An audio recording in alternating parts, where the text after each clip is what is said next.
News പ്ലസിലേക്ക് സ്വാഗതം. കേരളം കാത്തിരിക്കുന്ന ഒരു കാര്യമുണ്ട്. ഹൈക്കോടതിയിൽ നമ്മുടെ പ്രിയങ്കരനായിരുന്ന നവീൻ ബാബുവിൻ്റെ ഭാര്യ മഞ്ജുഷ ഒരു പെറ്റീഷൻ ഫയൽ ചെയ്തിട്ടുണ്ട്. അത് CBI അന്വേഷണം വേണം, അല്ലെങ്കിൽ ക്രൈം ബ്രാഞ്ച് അന്വേഷണം വേണം എന്നുള്ള പെറ്റീഷനാണ്.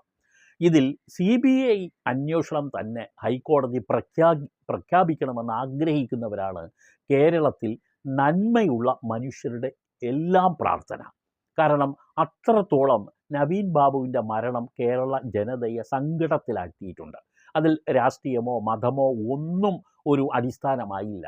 പകരം നന്മ നിറഞ്ഞ ഒരു മനുഷ്യനെ ആത്മഹത്യയാണെങ്കിൽ അതിലേക്കോ ഇല്ലെങ്കിൽ കൊലക്കയറിലേക്കോ നയിച്ചതിൻ്റെ പിന്നിൽ നടന്ന സംഭവം ഒരു നന്മയുള്ള മനുഷ്യനും സഹിക്കാനാവുന്നതല്ല. അതിൻ്റെ പിന്നിൽ കളിച്ച രാഷ്ട്രീയത്തിനെയും അതിന് നേതൃത്വം കൊടുത്തവരെയും ഈ നിയമത്തിൻ്റെ മുമ്പിൽ കൊണ്ടുവരാൻ വേണ്ടിയുള്ള ഉജ്ജ്വല പോരാട്ടത്തിലാണ് നവീൻ ബാബുവിൻ്റെ ഭാര്യ മഞ്ജുഷ.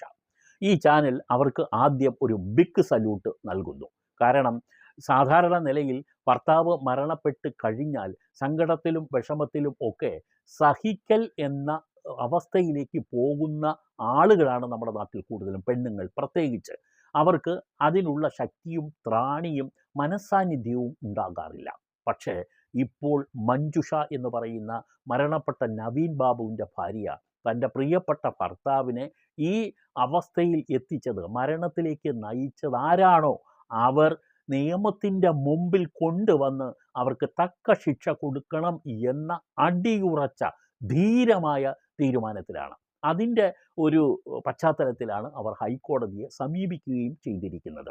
പാർട്ടിയുടെ ഒരു ശരിക്കു പറഞ്ഞാൽ ഒരു പൊതിഞ്ഞു പിടിക്കൽ ഒക്കെ ഉണ്ടായെങ്കിലും അതിനപ്പുറത്തേക്ക് തന്നെ മഞ്ജുഷ വളർന്നു കഴിഞ്ഞിരിക്കുന്നു. പലപ്പോഴും അവരും അടിയുറച്ച CPM വിശ്വാസി ആണെങ്കിലും തൻ്റെ അടിയുറച്ച വിശ്വാസി കൂടിയായ തൻ്റെ ഭർത്താവിന് ഈ ചതിയിലേക്ക് പോയതിൻ്റെ പിന്നിലുള്ള ആളുകളെ കൊണ്ടുവരാൻ ഇനി ഒരു പാർട്ടിയുടെയും ആവശ്യമില്ല എന്ന തലത്തിൽ തന്നെ അവർ ഒറ്റയ്ക്ക് വളരുന്ന ഒരു ആൽമരമായി രൂപപ്പെട്ടിട്ടുണ്ട്.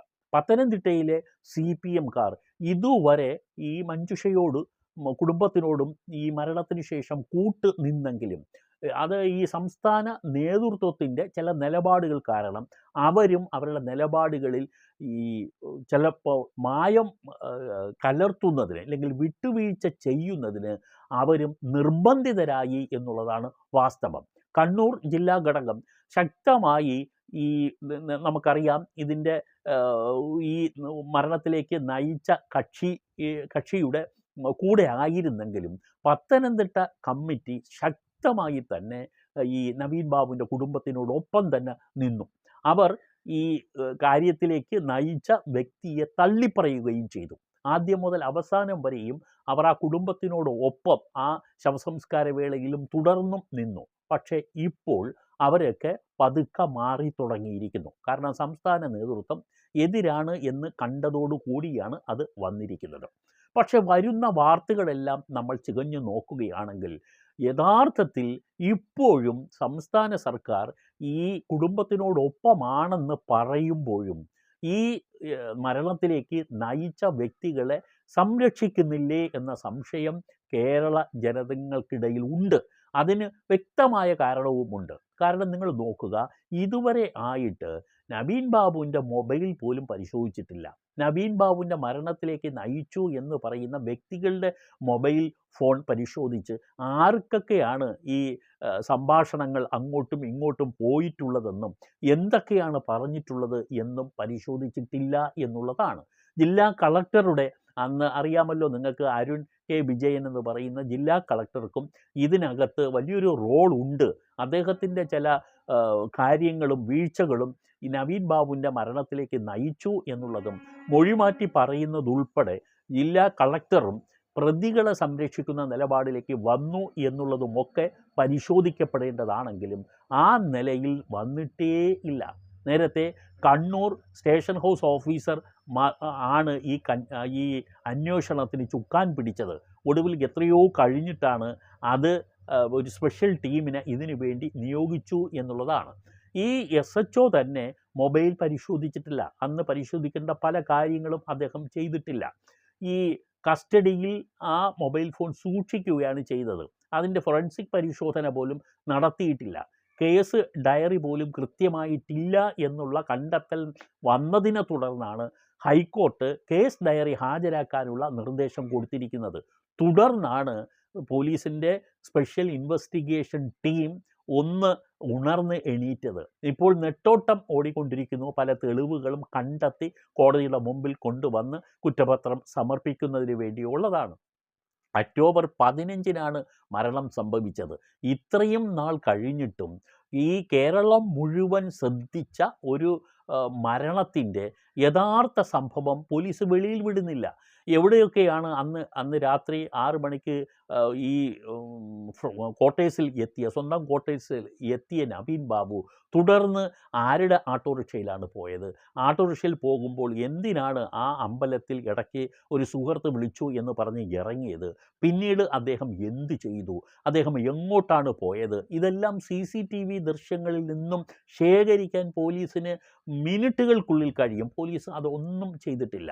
വാതിൽ തുറന്നിട്ട് സൂയിസൈഡ് ചെയ്തു എന്ന് പറയപ്പെടുന്ന ഈ സംഭവം ആദ്യമായി അവിടെ എത്തുന്ന ഡ്രൈവർ ഉൾപ്പെടെ ഉള്ള ആളുകൾ അകത്തേക്ക് കയറാൻ മടിക്കുന്നു. പിന്നീട് ആളെ വിളിച്ചു കൂട്ടി അകത്ത് കയറുന്നു. നിരവധി ചോദ്യങ്ങളാണ് ഇതുമായിട്ട് അനുബന്ധിച്ച് വന്നുകൊണ്ടിരിക്കുന്നത്. നവീൻ ബാബു ഒരു സൂയിസൈഡ് നോട്ട് പോലും എഴുതാതെ മരണപ്പെട്ടു എന്ന് വിശ്വസിക്കാൻ കഴിയില്ല.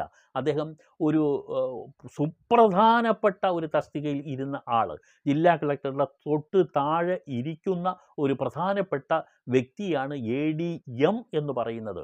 അദ്ദേഹം സ്റ്റേറ്റിലെ വെരി നോട്ടബിൾ പേഴ്സണാണ്, ഒരു VIP ആണ്. അദ്ദേഹം വെറുതെ ഒരു വെളുപ്പാങ്കാലത്ത് ഒരു പ്ലാസ്റ്റിക് കയർ എടുത്ത് കഴുത്തിൽ ചുറ്റി അങ്ങ് മരിക്കും എന്നുള്ളത് ആർക്കും വിശ്വസിക്കാൻ കഴിയുന്നില്ല. ഒരു സൂയിസൈഡ് നോട്ട് പോലും എഴുതിയിട്ടില്ല എന്ന് പറയുമ്പോൾ കതകും തുറന്നിട്ടിട്ട് അദ്ദേഹം സൂയിസൈഡ് ചെയ്യുകയാണ്. എന്താണ് ആ മനുഷ്യൻ ഈ 4 മണി വരെ ഇത് നീട്ടിക്കൊണ്ടുപോയത്? അദ്ദേഹത്തിന് വേണമെങ്കിൽ വേറെ എല്ലാ ഓപ്ഷനും ഇല്ലേ? പിറ്റേന്ന് രാവിലെ താൻ ട്രെയിനിൽ നാട്ടിലെത്തും എന്ന് ഭാര്യയെ വിളിച്ചു പറയുകയും ഒക്കെ ചെയ്ത ഒരാൾ ഇല്ലെങ്കിൽ അത് സംബന്ധിച്ച് ഞാൻ ഇന്ന് വരുന്നില്ല നാളെയേ വരുള്ളൂ എന്ന് പറഞ്ഞെങ്കിലും അദ്ദേഹം ഒന്ന് ഫോൺ ചെയ്യും. എന്തെങ്കിലും ഒരു കാരണം വേറെ പറയാം, സുഹൃത്തുക്കളെ കാണാനുണ്ട് ഇന്ന് വരാം, എന്തെങ്കിലും അദ്ദേഹത്തിന് പറഞ്ഞ് അതൊന്നും പറയാതെ ഒരു ആത്മഹത്യാക്കുറിപ്പ് പോലും എഴുതാതെ ഈ മനുഷ്യൻ മരണപ്പെട്ടു. ഇദ്ദേഹത്തിൻ്റെ ഈ കയർ എവിടെ നിന്ന് വാങ്ങി? അവിടെ ആ ഷോപ്പിൽ എവിടെയെങ്കിലും നിന്ന് അദ്ദേഹം കയർ വാങ്ങിയിട്ടുണ്ടോ? അങ്ങനെയൊക്കെ ആകുമ്പോൾ ഇത് സൂയിസൈഡ് എന്ന് നമുക്ക് തീർച്ചപ്പെടുത്താനുള്ള കാര്യങ്ങൾ ഉണ്ട്. അന്ന് രാത്രി അദ്ദേഹം ആരെയൊക്കെ ഫോണിൽ വിളിച്ചു? ആരോടെങ്കിലും തൻ്റെ മരണത്തെക്കുറിച്ചോ അനുബന്ധമായ സൂചനകൾ എന്തെങ്കിലും ഇദ്ദേഹം നൽകിയിട്ടുണ്ടോ? ഇതെല്ലാം പരിശോധിക്കേണ്ടതല്ലേ? ഇദ്ദേഹത്തിന് കൊടുക്കാൻ ശ്രമിച്ച വ്യക്തി ഒരു എഴുതി എന്ന് പറയുന്ന, മുഖ്യമന്ത്രിക്ക് എഴുതി എന്ന് പറയുന്ന പരാതി വ്യാജമാണെന്ന് വരെ തെളിഞ്ഞു കഴിഞ്ഞിരിക്കുന്നു. പക്ഷേ ഇതൊക്കെ വിരൽ ചൂണ്ടുന്നത് എന്തിലേക്കാണ്? ഇദ്ദേഹത്തിനെ മീറ്റ് ചെയ്തത് ആരൊക്കെയാണ്? ഇദ്ദേഹത്തിനെ ബോധപൂർവം ചതിക്കാൻ ആരെങ്കിലും തീരുമാനിച്ചിരുന്നോ എന്നുള്ളതാണ്. ദിവ്യയ്ക്ക് എവിടെ നിന്ന് ആണ് സപ്പോർട്ട് കിട്ടുന്നത്? വ്യക്തമായ നിർദ്ദേശങ്ങൾ ദിവ്യയ്ക്ക് എവിടെ നിന്ന് വരുന്നു? ദിവ്യയുടെ ഫോൺ മാത്രം പരിശോധിച്ചാൽ മതി ഇതിനകത്തുള്ള സംഭവം കൃത്യമായിട്ടും അറിയാൻ കഴിയും എന്നുള്ളത്. കുടുംബ മൊഴി പോലും എടുക്കാൻ വൈകിയത് എന്തുകൊണ്ടാണ്?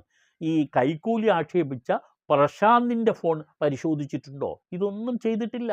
ഇതൊന്നും ശേഖരിച്ചിട്ടില്ല. ഇപ്പോഴാണ് ഓടാൻ തുടങ്ങുന്നത്. SIT സ്പെഷ്യൽ ഇൻവെസ്റ്റിഗേഷൻ ടീമിൻ്റെ ഓട്ടം ഇപ്പോഴാണ്. 17-നാണ് കേസ് എടുത്തത് പോലും. എപ്പോൾ ഈ മരണം കഴിഞ്ഞ് എത്ര ദിവസം കഴിഞ്ഞിട്ടാണ് ഇതെടുത്തു എന്ന് നോക്കൂ. ഒക്ടോബർ 15-ന് മരണം നടക്കുന്നു, 17-ന് കേസെടുക്കുന്നു. തുടർന്ന് നടക്കുന്ന പല കാര്യങ്ങളും, ചെയ്യേണ്ടതായ പല കാര്യങ്ങളും നടത്തിയിട്ടില്ല എന്നുള്ളതാണ്. പിടിച്ചെടുത്ത വസ്തുക്കളുടെ മഹസർ തയ്യാറാക്കുന്ന നീഷയും ഇല്ല എന്നുള്ളതാണ് അറിയുന്ന വിവരം. അതും കഴിഞ്ഞ ദിവസമാണ് ഹൈക്കോടതി ആവശ്യപ്പെട്ടപ്പോൾ, കഴിഞ്ഞ 2-3 ദിവസങ്ങൾക്ക് മുമ്പാണ് അതും കൊണ്ടുവന്ന് ഹാജരാക്കിയത്. കേരളത്തിൽ തീർച്ചയായും വളരെ അധികം ജനങ്ങളെ വേദനിപ്പിച്ച, ജനങ്ങളുടെ ശ്രദ്ധ പിടിച്ചു പറ്റിയ ഒരു മരണമായിരുന്നു ഈ നവീൻ ബാബുവിൻ്റേത്. അദ്ദേഹത്തിനെക്കുറിച്ച് നാളിതുവരെ ഒരു കൈക്കൂലിക്കാരനെന്ന് ഒരാളും പറഞ്ഞിട്ടില്ല. അദ്ദേഹത്തിൻ്റെ നേതൃത്വം കൊടുത്ത ജില്ലാ കളക്ടർമാർ പോലും അദ്ദേഹത്തിനെ കുറിച്ച് നല്ല വാക്ക് മാത്രമേ പറഞ്ഞിട്ടുള്ളൂ. നിലവിലുള്ള അരുൺ വിജയൻ പോലും, ആ നിലവിലുള്ള കണ്ണൂർ ജില്ലാ കളക്ടർ പോലും ഇദ്ദേഹത്തിനെ കുറിച്ച് നല്ലത് മാത്രമാണ് ആദ്യം പറഞ്ഞത്. പിന്നീട് അദ്ദേഹം അത് മാറ്റി പറഞ്ഞത് പറഞ്ഞത് ആർക്ക് വേണ്ടിയാണ് എന്നൊക്കെ നമുക്ക് അറിയേണ്ട കാര്യമുണ്ട്.